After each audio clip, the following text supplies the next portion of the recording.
everyone, I'm Kayla. This is where we get to share some sports stories with extraordinary athletes. I'm so excited for you to learn some of those stories with me today. And I'm here with my good friend Liz. Want to say hello? Hi. All right, let me introduce you to Liz Zaragoza Guerrini. And here's just a little information to get us warmed up. Liz was a dancer-runner born and raised in San Francisco who, while in her mid-20s, became an elite athlete in the 1990s. Her running times included a 1:14 half marathon, a 33:05 10K, a 15:54 5K, and a 4:36 mile, and a 2:09 800-meter race. Those were her race times. As an American, she qualified for her first U.S. Olympic trials the year that the 5,000 meters was first introduced for women as an Olympic event, which was in the 1996 Olympics. Later, when she was in her 30s, while grieving the loss of her dad, named Salvador, she competed in his memory for the country of El Salvador, in which her mother had citizenship. Through that experience, she became the Central American Games gold medalist in the 5,000 meters and 1,500 meters. And she also ran in the 2004 Olympic Games. This is a pretty rich history. For about 10 years, she took a break from racing. At age 45, which was 6 years ago, Liz has made her way back to running after being diagnosed with an aggressive and invasive breast cancer that required a double mastectomy, chemotherapy, and tamoxifen. She learned that the pounding from running would be good for her bones and also help her as a tool to combat the challenges of cancer. Now, almost 51, Liz is running elite masters times in the 10K, clocking at 38 minutes in the 10K and 18:37 in the 5K. She's also run a 1:30 in the half and 3:17 in the marathon. Those are fantastic numbers.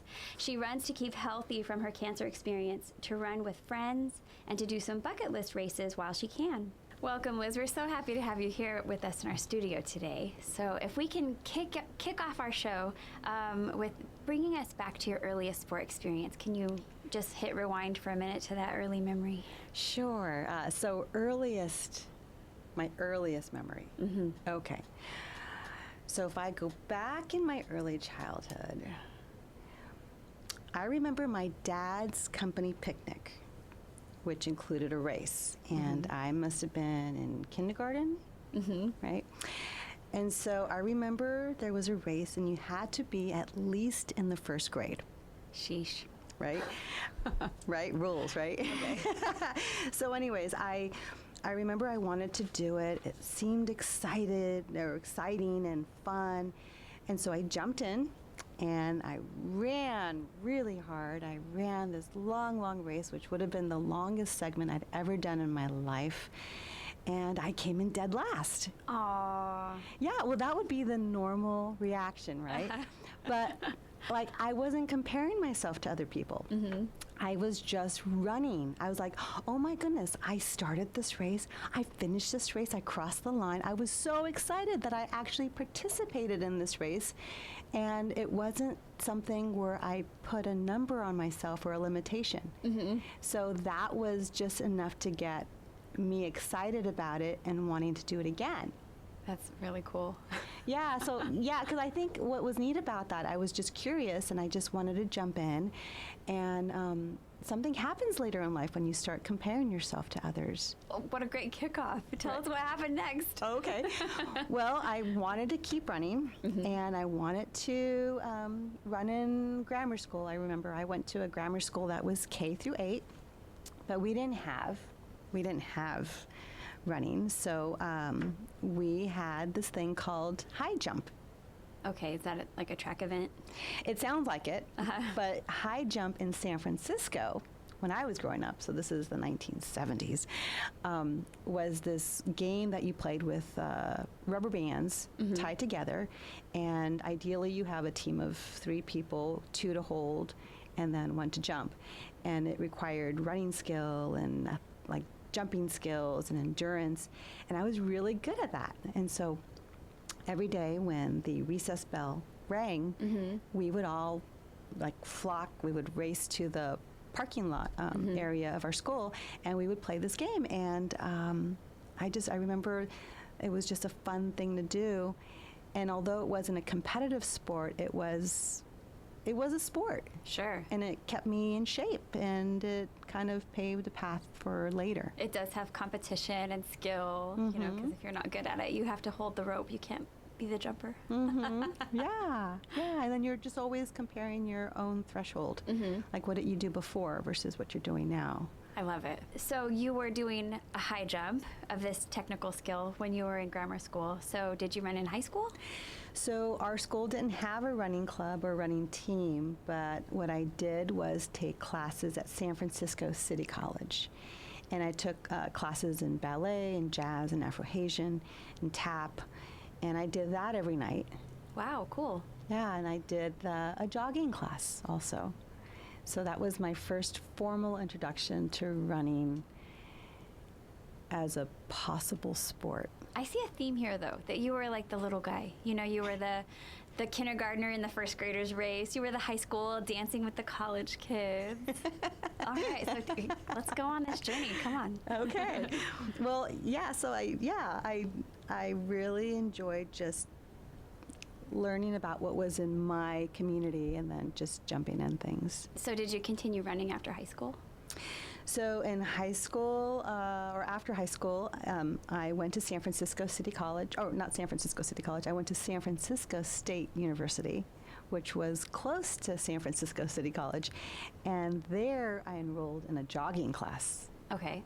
Yeah, just like the City College, but this time it was taught by Harry Mara, who was a famous decathlon coach. And you had no idea that you were now taking a class from a famous coach? No idea. And to give you a little background, so back in the 80s, there was a famous Reebok commercial with Dan and Dave, and so those were his athletes. Okay. And I had no idea who he was, but he was my teacher.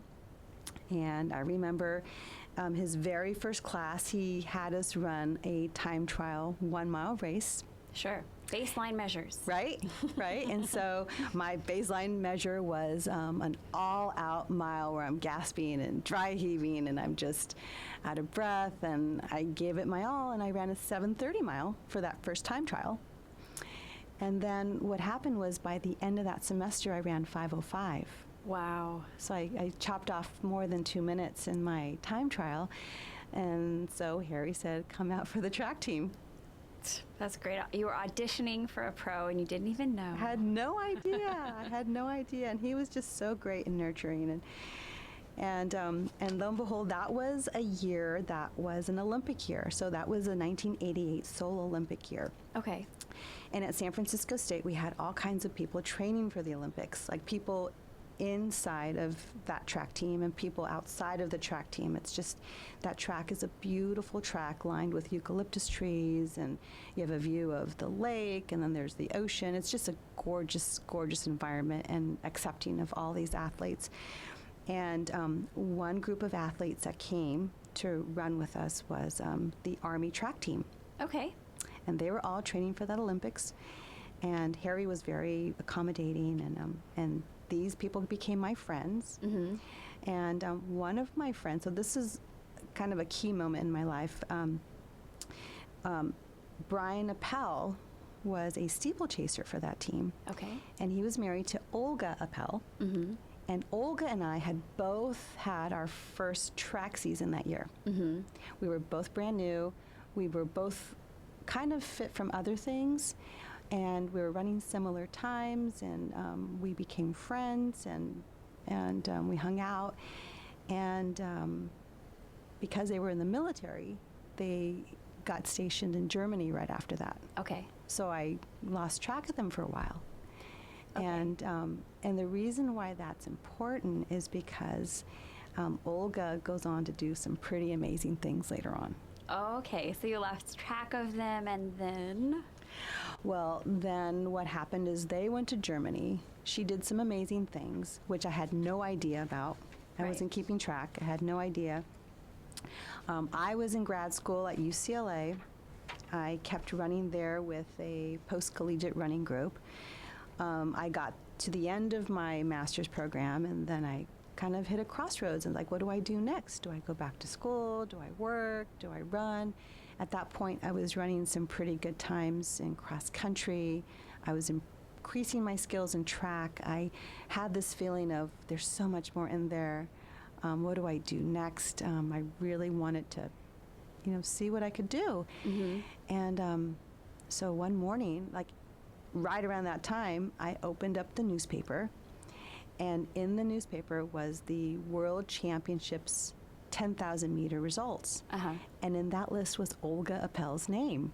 Wow. Yeah, so I was so excited. I was so proud of her. I was so inspired. And that's literally your peer. Oh my gosh, she and I, we started together. Mm-hmm. We started together. Now she's at the world stage, and wow, how did that happen? And so I got in contact with them, and I learned that while they were in Germany, they were training with this other Olympic group, a bunch of Olympians, and one of them was Dieter Baumann. He was the silver medalist at the Seoul Olympics in the 5,000 meters. Mm-hmm. He was the gold medalist in the 1992 Olympics in the 5,000 meters. And so she was exposed to all these different runners, and when you get exposed to these runners and they become your peers, and you Mm-hmm. increase your time naturally, right? Mm-hmm. So I learned that they were in Germany with that group, and then they were back in Albuquerque, which is not too far. Yeah. And they said, come on over. I love it. Right? I was so excited. I was at a crossroad. I was looking for the next direction, and that just happened. And so I moved to Albuquerque, and this was at a time when training at altitude was not a known, common thing Mm-hmm. in American running. Okay. So this was the early starts of it. Now it's pretty common. If you're training for an Olympics, a lot of people will go and train at altitude, Mm-hmm. and then come back down, and then you get that benefit from the altitude training. But yeah, this was early. And I was not only training at altitude, but training with all these Olympians. Small, tight circle of the elite. Yeah. And so you can't help but get better. And so, and I had no idea what other people were doing. I was actually training with, so Carmen de Oliveira was an Olympian from Brazil. Maria Luisa Servin was an Olympian from Mexico. Katerina McKiernan from Ireland. Luket Swarbui was an Olympian from Namibia. Wow. I mean, the list went on and on and on. These were all my training partners. Global exposures is so cool. Yeah, and I had no idea. I had no idea what the Americans were doing. So I would go to my training. I would increase my threshold. I wasn't comparing myself to others. I was just comparing myself to myself. So when I would go to these track races, I would go in knowing, okay, I know I can run this time. Mm-hmm. I would go run this time, and I would do that. And I just, that was the period of my life when I had my fastest times, the ones that you had mentioned. Mm-hmm. Yeah, so that was pretty much where I did those times. And so then... And this is kind of like your road to the Olympics. Well, Olympic trials initially. So for 96, I qualified for the Olympic trials. And like you said, it was the first one available to women. And at one point in time, I remember early on, I had like the third fastest time in the country. This was early on. And sure enough, as more people run it, then you're like 10th, and then you're 15th. But you're still in that pack. And it was a new event that was challenging in different ways, because before then, women were either running a 1,500, so like close to a mile. Mm-hmm. So you either had the speed, or you're running the 3,000, Mm-hmm. which is also shorter than a 5,000. But how do you bridge that gap from 15.3 up to 5? Mm-hmm. And Kind of new territory. it was really new territory. It was exciting. It was Uh-huh. exciting to be a part of that. Were there many conversations going on at that time, especially in those circles, about why can't women be a part of this? We think we are, have the ability. Or were people just falling into it, or were they fighting to get into it? I'm sure there was both of that, but for me, I think there was, as an athlete, you just kept trying different distances, and if a road race or a track race had a 1,500 meter that you think you can run well in, you would go to that. If there was an 8K on the road race, you would go to that. So for me, it was more of like opportunities came up. I was curious. Yeah. I jumped in. And so the 5,000 for me was one of those experiences. I was curious. What can I do? Mm-hmm. That's really cool. So what would you say is your highest moment or memory? I mean, we're kind of like coming into this gold medal moment. Well, for me, I would think qualifying for the U.S. Olympic trials in the 5,000 meters was a pretty special moment for me. Mm-hmm. And this was my first 5,000 meters on the track that I did while I was training in Albuquerque. Uh-huh. And so the stage for this race was Mount Sac. It was the Mount Sac Relays. And again, first year that it's an Olympic event, so it's pretty exciting. And I had no idea what other people were doing, but I just knew I was ready to run a certain time. So I knew I could run a 15:30. That was my goal. Okay.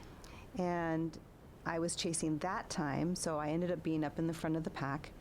But it ended up being a windy day, right? And so the wind was not my favor that day, but I ran a 16-minute 5K that day, and that was good enough to qualify for the first trials, where the standard was 16:15 at the time. All right. Yeah. 15 seconds under. Yay! So yeah, that was exciting. Yeah, for like supposedly, like falling off my goal, but it was good, and for running on an off day too. Yeah, and I think what made it special was that even though it wasn't the time I was thinking I could do, I qualified, and Mm-hmm. I remember teammates that were out there and they were cheering for me, and I remember one in particular. I remember one of my teammates from college was there with a group of his athletes. His name is Mike McManus, and Mike currently works with elite athletes at Hoka. Uh-huh. And at San Francisco State, he and a group of other runners were very nurturing, and they took care of me in terms of telling me what to do in terms of racing. I'll give you an example. So I was in my very first 800-meter race at San Francisco State, so I'm taking you back. And at practice, you're practicing in the first lane of the track. Sure. Right? Mm-hmm. And so in that particular race, they placed me in the 5th lane when you're getting ready to go. Mm-hmm. Well, no one told me that you could go in the first lane. You can't cut it. No, I had no idea. You stayed on the outside the whole time. I stayed in the whole race. I stayed in the 5th lane of that race, and all my teammates were yelling, "Cut in, cut in, cut in," and I had no idea what cut in meant. Oh, okay. Because I didn't run in high school, so I had no idea, and that was my first track 800-meter race. And so I finished this race. I ended up winning that race. Wow. And all of my teammates were on their back rolling, laughing, just... There you were on the outside. Yeah. Towing a line that no one tows. So it's like those teammates were the ones at this particular track race where I qualified for Olympic trials years later. Wow. And they're like saying, "You're going to try. You're going to go to the trials, Bird. You're going to go to the trials." So I was just like, I can hear my nickname was Bird. I can hear them excited and they're yelling, and I can hear that in that last lap, like, oh my gosh, and it was kind of surreal. So like for me, that was to have an experience where I'm qualifying for an Olympic trials, and my teammates from my college, my first track experience, were there. I mean, that made it pretty special. Wow. I love it, because they had been a part of that journey. Yeah. Who knew that girl who couldn't get out of lane 5? Right. Just qualified for global competition. Yeah. It's huge. That was so much fun. Yeah. So that was my high. Aw. Or one of my highs, but that's a pretty special high. Absolutely extraordinary. So I loved hearing about your highs, but I mean, just on the converse of that, can you tell us a little bit about your low? So a low, so if I go back in that time, so if you can imagine, I'm running really strong. I'm I'm one of the top Americans at the time in like the 8K and the 10K, 5K, and I met a lot of friends. So there's this one particular experience where one of my friends, her name was Brenda Slovenhak, Slovenhoek, and she's from the Netherlands, and we were both running similar times, and we kept seeing each other at different races. So I invited her to Altitude. She came during spring break to train in Albuquerque, and then in the summer she invited me to go stay in Holland, in the Netherlands, and do the track racing circuit that summer. So we had planned out like all these races we would do, and we were fit, and we were just going to keep getting stronger, and we both got injured. Oh. Yeah, so we both got injured, and we were both frustrated. We got injured probably within the week of each other. And Just a fluke. yeah, and so initially, of course, there's disappointment, and you're frustrated, and I think it's important to feel that, but then right away have some kind of other goal, and at that point we had been training hard that whole year, and one of the hardest things to do is to take like a natural break, right? You want to keep going. So we just completely took a break, and we went to the Czech Republic. Didn't worry about cross training, didn't worry about training, just went, experienced it, and enjoyed it, took lots of pictures of that particular place, and I think the low could have been a low that stayed all summer. Sure. Right? But luckily, we decided that that we're not going to worry about it.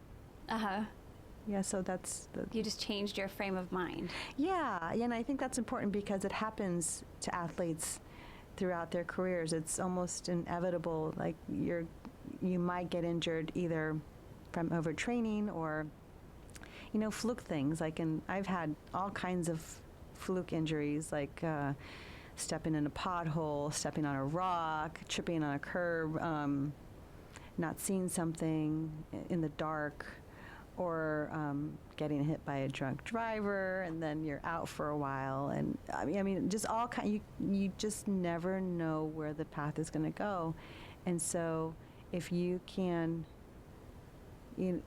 grieve the moment for the moment and then move on to something different, you're going to learn something new. Wow. That's huge. And so I guess something that comes with time and wisdom.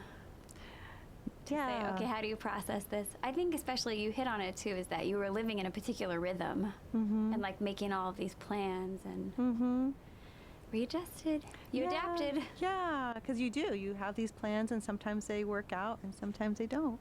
And maybe in the end they all work out. Right? Because it was supposed to happen the way it was supposed to happen, so you get to the next stage in life.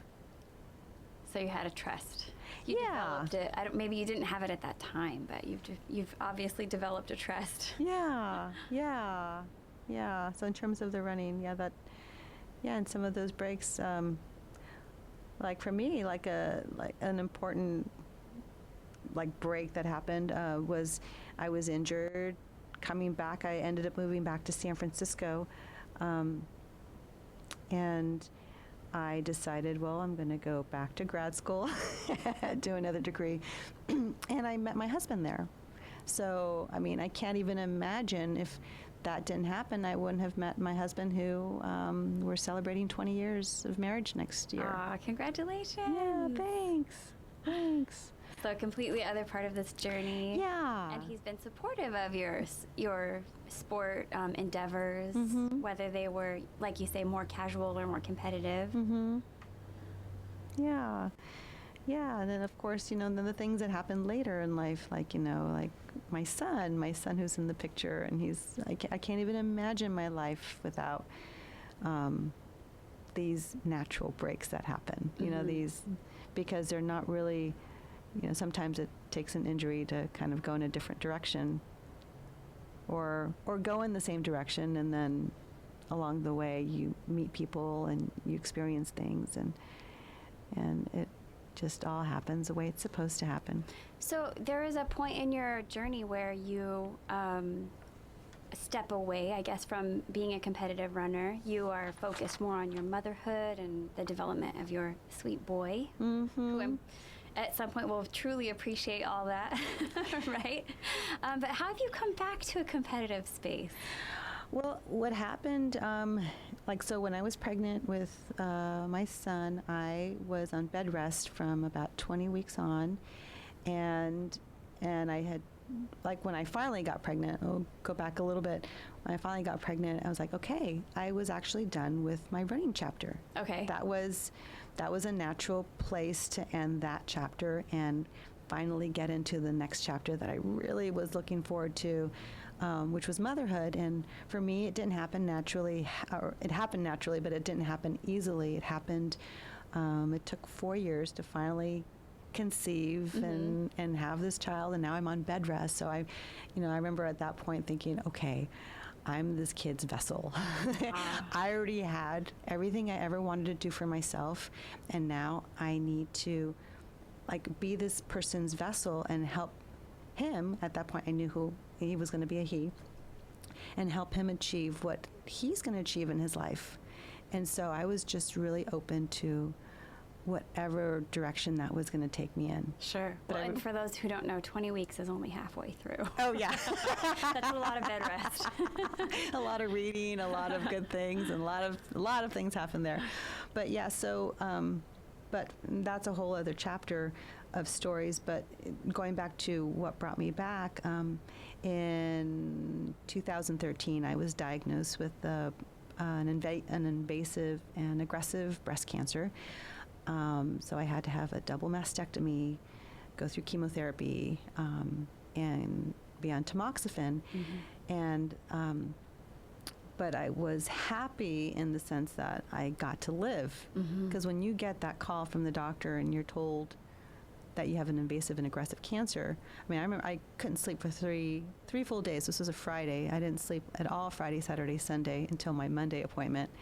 And you're crying, and all you think of is your child, and you don't care that so much about what's happening to you, but what is going to happen to this child? How old was he at that time? He was 7 years old, and so at that point, I remember just thinking, okay, I'll do anything I need to do in order to make sure I'm still in this picture, right? And so I went through the treatments, and along that way I remembered coming across articles and having advice from a friend from college who focused on bone density and women's health. And I remember that if you run, pounding is actually really good for your bones.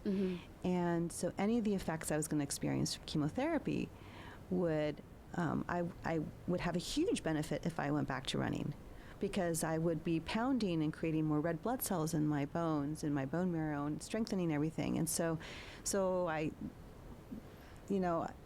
instead of just jogging around, so I jogged around and through my treatments, but you kind of start tasting, faster times. All of a sudden, you go out for a 5K, and yay, I did 30 minutes for this 5K, and then you do a second one. It's I got it down to 25, and it's oh, can I go any faster? Oh, 21, and before you know it, you're in the teens, and you just keep going. You're just always curious about what can you do next, and so that's how I kind of came back to it. This was 6 years ago. That's an incredible spin. If I could just interject, the fact that when you are facing the life-threatening situation, and I feel like it's, I don't know, just the common held belief, you better rest up. You better just rest up and recover. And you kind of did the opposite. You hit the ground running through that, because we know the horror stories of going through chemotherapy, that you feel like garbage, but you kept running with the motivation of I still have a lot left to do here. So let's go. I think my son was definitely an inspiration. My husband was an inspiration. It was definitely a time in breast cancer awareness that a lot of doctors were telling people to not exercise. Like, I remember, because I interviewed lots of doctors before I went through my treatment, and it was this belief that you rest as much as you can. You don't necessarily do exercise. You eat whatever you can. So if you need donuts, eat donuts all you can. If donuts is your thing, then eat donuts all day long. I mean, I remember having one doctor tell me that. Wow. And then I finally found one doctor, and I was his first athlete as a breast cancer patient, but he was an Olympian. Wow. Yeah, he was a track Olympian, and he went to the '68 Olympics in Mexico. And so he was willing to, like, try new things with me. So if I felt like I had the energy to run, he said, yeah, let's run. And then if we had, we tested new diets. Like, I remember at the Your time. nutrition was huge. Yeah. So we stayed away from sugar. Like, sugar was, maybe it might make you feel good initially, but then you crash, and then it just feeds cancer. So I was drinking chia and eating chia seeds before they were in the regular markets. You can only get them like at conferences at the time. And what was the other thing? I was juicing. Gerson. Yeah, the Gerson diet. So my sister had she had researched it and found this diet where you're drinking. You're including vegetable juice in your diet, and you're eating clean. So the basic idea, if I were to just like shave it down to its bare bones, is avoid preservatives, avoid anything that caused inflammation, avoid sugar, avoid dairy, and then it sounded close to a paleo diet is what it sounded like.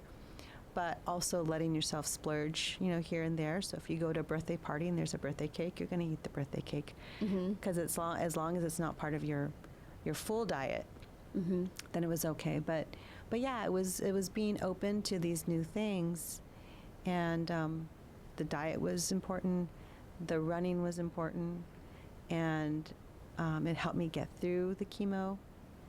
So in the way that you answered overcoming cancer, through nutrition, through continuing to run, you, besides healing yourself, you ended up being more rejuvenated and opening a new chapter in running for yourself. Yeah, I think with post-cancer running and during cancer running, I think for one, you feel super grateful.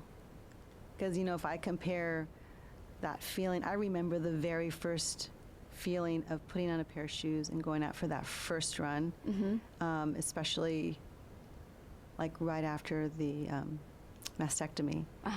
I just remember, I have this picture in my head. I have a girlfriend who came and took a picture. It was, if you can imagine, I just had my mastectomy. It's when I got the clearance to run again, and I had a double stroller, and it was my son and a friend, and I was pushing the stroller, and then my friend was taking pictures, and I'm completely bald, but no, I'm not bald yet. But it was that feeling of like, oh my gosh, I get to do this. Yeah, I get to run. I mean, and not too long ago, I had that call, and I thought, oh my God, I'm going to die. And yeah, I'm going to die at some point, but I'm not going to die then. Right. And you got to get out on the street with your little boy, pushing the stroller in recovery. Yeah. Like, this is part of my process. It's part of my process, and the process gets faster naturally. You keep doing it, you're going to get faster. And then when you get faster, you start being curious about how fast can you actually go. You start jumping into road races, and like, oh, you get excited about a 30-minute 5K. You don't compare yourself to a previous chapter, because this is a completely new beast. This is just, you start where you start, and you just keep going from there. So are you kind of surprising yourself at this point? I think I'm just more grateful. I think grateful would be the key word. Grateful and curious. I love it. So maybe that could kind of encapsulate how your relationship with sport evolved, your gratitude and curiosity. I think that's a good summary of if I were to look back at my life from that first race of me as a kindergartner with the first graders, and then through, high school and college, and to the present time, as post-cancer, and now in my 50s as a master's runner. It's I think part of it is just making it fun, being curious, being open. There's going to be some disappointment along the road, which is normal. Mm-hmm. Mourn that, experience that, but then create a new goal and keep going. Because you're here. As long as you're here, it doesn't matter, because in the end, we're not going to be here. Right. And so as long as you get to be here, then just take it for what is and just keep going. Well, I know there's something that I learned from you as you helped me to train for we ran our first marathon together. This is true. When you talked about that we're always adding to our toolbox. Yeah. That there's always something else we're adding to our toolbox. So I love that your toolbox has always included joy. It's been my privilege to get to run alongside you and hear these stories that blow my mind and think, this is a gift. It's something that we've got to share. Well, thank you so much. Yeah, and I'm so grateful you took the time to talk with us today. But before we go, just in a moment to wrap, I want to know what wisdom you might impart if you could sit down and counsel your younger self, little Liz, who hasn't had this journey quite yet. What might you tell her? What little piece of advice would you give her to take on this path forward? I want to cry.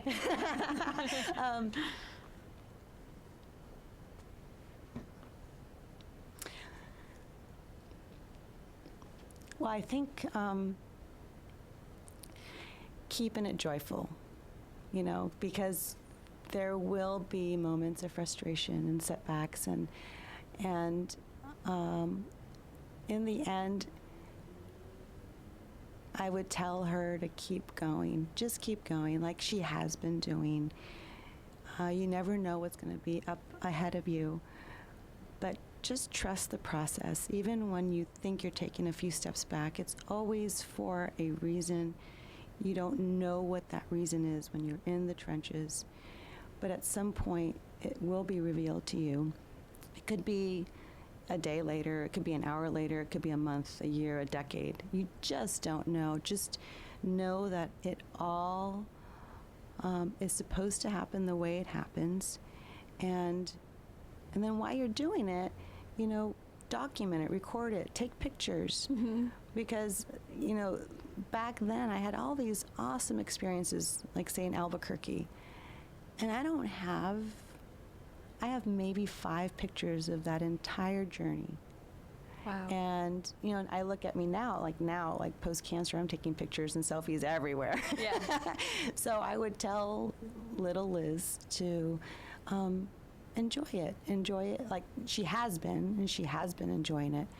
But in that enjoyment, document it. Mm-hmm. And take lots of pictures. I love it. That's perfect.